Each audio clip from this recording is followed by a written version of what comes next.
Hey everybody, back for the final video in the series. Now we'll be talking about the resolution. Now it's kind of ironic that I put resolution here because that implies that once you do something, it'll be final.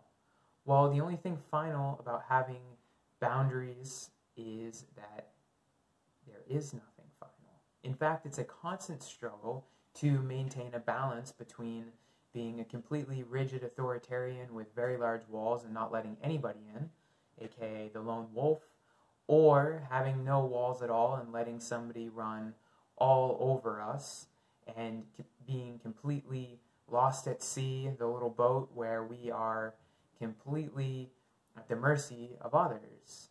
And I'm thinking where we want to live is somewhere in between these two extremes. So we want to have a boundary, a wall, something that is there to keep people far enough away, but permeable enough to let those who we choose get close to us.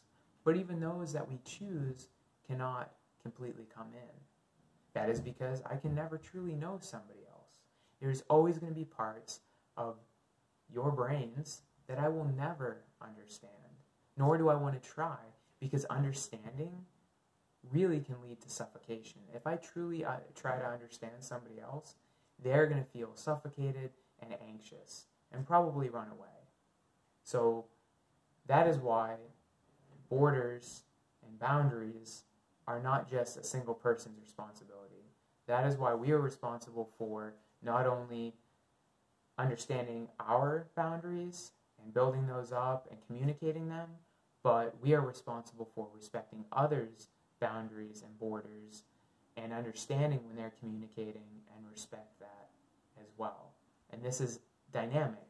It's like a dance, and it ebbs and flows. Sometimes we need to have more rigid boundaries, and sometimes they need to be more soft and permeable, and we need to let people in. I think that is very important to realize that, like with everything in life, it's dynamic and it ebbs and flows. Here, the word balance really comes to my mind. I hope that you all can achieve that someday, and I also hope that you tune in next week for the next artist.